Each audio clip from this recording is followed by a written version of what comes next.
Hello, Ellen. Hello, How's it going? I'm good, thanks. How are you? Thank you. Well, congrats on winning the Canadian Society Microbiologists Burrows Awards for Women in Microbiology. Has Thank you so things much. settled in? Tell us a bit about the award. So, this particular award was started in 2020 when Dr. Laurie Burrows, who's a noted microbiologist in Canada, won an established career award from the Canadian Society for Microbiology.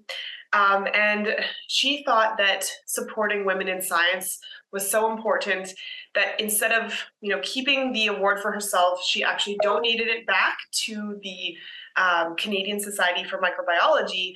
And in addition to funding from the Michael G. DeGroote Institute of Infectious Disease Research at McMaster, this award was sort of came to fruition after that. So thank you, Dr. Laurie Burrows, honestly, for sort of perpetuating great women in science. So thank you. That's amazing. What was the process like in getting this award, and what does it mean to you personally? So, in all honesty, I think that volunteering my time is incredibly important, and especially in the area of equity, diversity, and inclusion. I've always been a huge supporter, and I honestly I feel incredibly honored to to sort of have those efforts recognized, and it's also very humbling as well because it's one of those topics that's sort of near and dear to your heart, but you never really think that your efforts are going to be make a difference maybe or even be recognized. So it's quite an honor, truly. That's such a great feeling, and thank you for sharing that. I'm going to come back to that, but for now, let's dive into your research and your career and your journey in science. What is your primary focus now? What do you hope to accomplish with your research? So with my research, I study a bacteria known as Acinetobacter baumannii. And this particular bacteria is of great concern because it causes infections in those people with weakened immune systems. The other reason that it's really important for our research is because there are almost no antibiotics that are available that we can use to treat these infections. So my research is very much trying to understand the diversity of this particular species and better enable us to sort of generate new drugs and new ways of tackling these infections.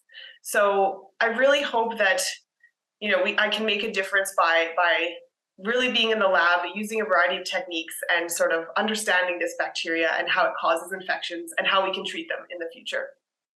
It's really interesting and very important work. Do you remember the moment you went, oh, this is what I want to study, this is what I want to shape my career around? It's that's a great question. I think there was probably a moment in my undergraduate degree where I was taking, my introductory to microbiology class, and I thought, you know what? I am so impressed that bacteria can live essentially anywhere. They can live anywhere in the world, under any condition, under extreme high temperatures, extremely low temperatures, high pressures, etc. And so honestly, that for me was sort of the hook to say, you know what, I need to get involved. I need to research bacteria. I would need to be in microbiology. And so I really think that sort of my love for microbiology started in my undergraduate degree. So yeah. That's really interesting, and that's so good to know the moment.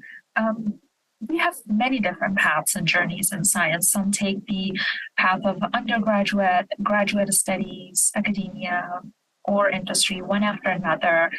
Some might go through a more kind of a exploring path, a more hands-on experience. And both are valid, all paths are valid, and everyone's situation is different. I'm wondering why you took more of a exploring and hands-on experience path, and how did that affect your perspective? Also, was it intentional? Very, very good questions. So I think for me, having an incredibly diverse set of experiences is really important to shaping who I am and and sort of giving me different perspectives on life. So for when it comes to, was it intentional for me to sort of explore things? The answer is yes. I like to try to be put into different situations because I think it's important to figure out how you grow in those different situations. And then again, like I mentioned, it gives you different perspectives for which you can then begin to understand, how other people might be feeling in those particular situations, because maybe you've had a similar experience, or even if you haven't, it gives you an opportunity to begin to understand different experiences based on other people and their different life paths as well.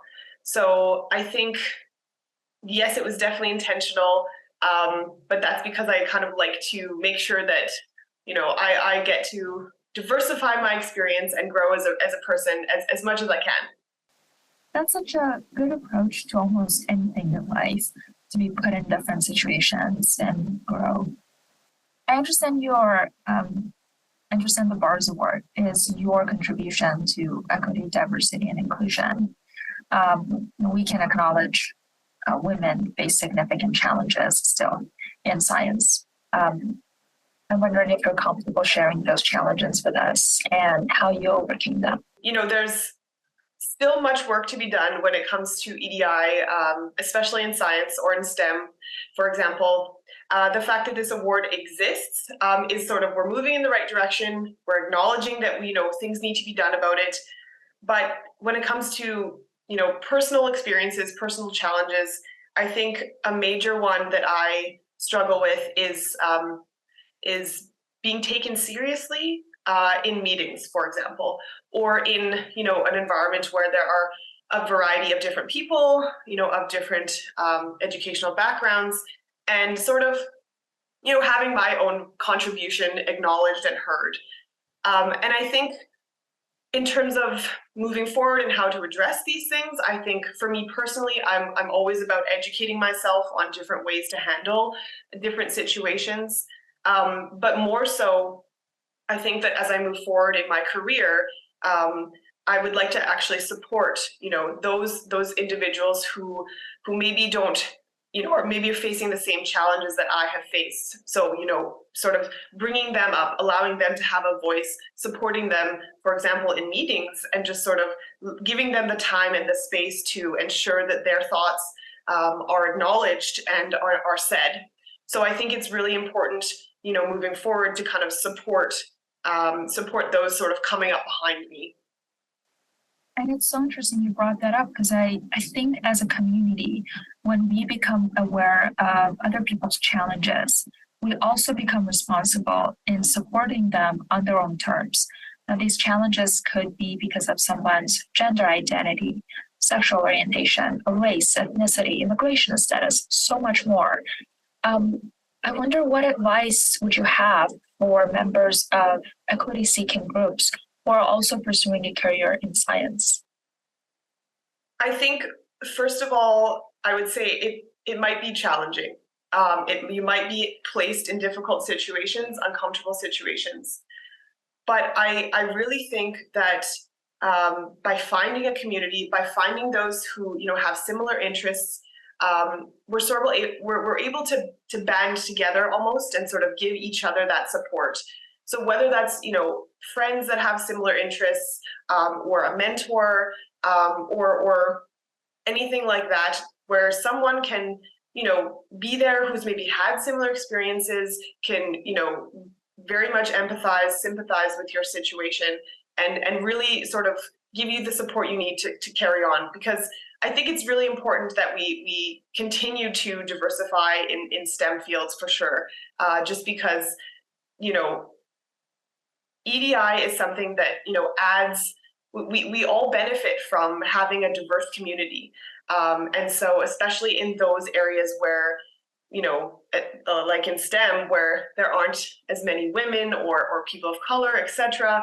We're not getting all perspectives, and I really think that by making a welcoming community and finding those people who can support you is incredibly important in moving forward. The beauty of having that supportive community is sometimes one of the most important factors in someone's success. We talked about kind of the personal approach, how communities can help. I wonder, how do you think academic institutions can help remove those barriers and help the people who are facing those challenges in science? So I think, first and foremost, removing barriers is tricky and very challenging. But one thing I will say is that I think that outreach is sort of an incredible tool in the academic toolbox that can allow us to have other groups sort of feel as though they belong. So for example, one thing that comes to my mind is the Verna J. Kirkness program, educational program for science and engineering students. And this is a program that I volunteered with. And essentially, they provide funding for Indigenous high school students to come to the U Manitoba campus and really get a feel for what it's like to be a university student.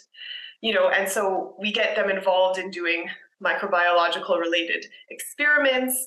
They do a small presentation at the end of the week.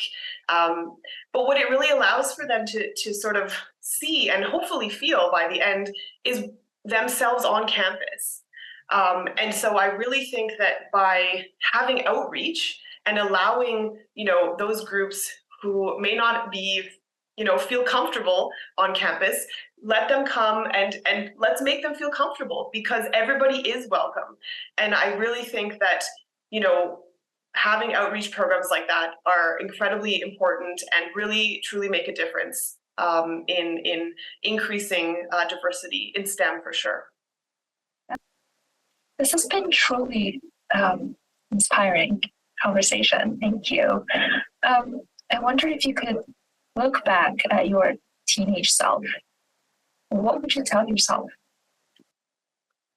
Yeah, that is an interesting question and really had me reflect on a few things.